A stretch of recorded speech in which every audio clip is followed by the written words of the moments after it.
Okay, so talked about the sequence in terms of how we set to a golf ball. Number one, we're putting the golf club down next to the golf ball. That's the first thing we do. Once that gets behind the golf ball, we're then going to set our hands on the club as we showed you, gripping it in the fingers with both hands. That's going to help you get your hand in a position where they can hinge the wrist, and that's the swing that we were discussing there, okay?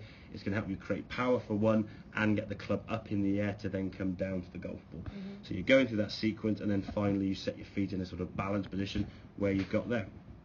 Now the swing thought, as we said, we're trying to create that L-shaped position, which, to be fair, not a bad, massive difference. You compare that to where you were.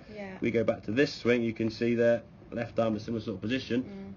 It's almost a straight line, really. There's no hinge at all. So the club now has to start going upwards by your left arm now, sort of just lifting and bending in the elbow, okay? And if you lift your arm up and bend your elbow, you're now shortening the length of shoulder to enter the golf club, so you'd like to top it. And plus, if you lift up, you can't reach the ground.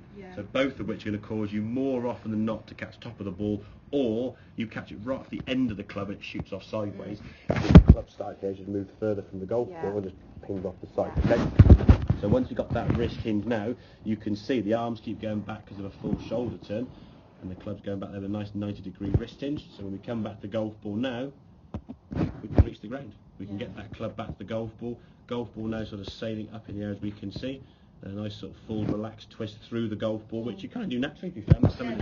That feels good. I mean, a lot of times people generally keep that right foot fairly flat. You don't sort of see that twist with the ball, which is great. And the fact you're getting a good hip and shoulder rotation, it's something you kind of doing naturally, which is why I sort of say to people, right, let's just see what you do. Because a lot of people do. There's lots of moving parts in the golf swing, but a lot of people do 3 or 4 of those things automatically.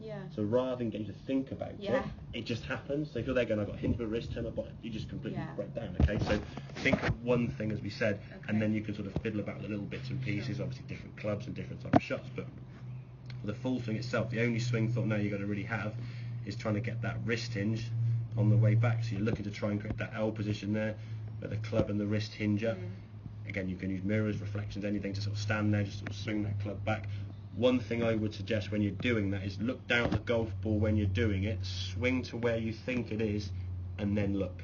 Don't sort of swing using the mirror and trying to get it correct. If the mirror's not there, you then go, oh, what does it feel like? If we can do it based on setting up, swing back, then look, that's fine. If we're going this way, when the mirror's not there, you're like, oh, what do I do now? You've lost that sort of clutch blanket sort of thing to try and make sure you do it correctly, okay? So with that wrist hinge, you've got more power, and you can see the shots now. The distance you're creating, had a couple there was 70-75 yards, which with a 7 is very, very good. So, and it makes the whole swing now, if we just watch it sort of in its entirety through on the right hand side, very good speed and rhythm through that swing, and a lovely shot. So does that all kind of make sense? So simplify as best we can, try and create that sequence, okay? So club down first, then grip, then your feet. That'll at least guarantee for the most part you set up in a similar sort of position, which kind of gives you a chance. You think when you drive your car's the same distance away every time you drive it. If someone borrowed it and moved it back, then you go, right, I can't feel comfortable. So you always want to be set in the same position.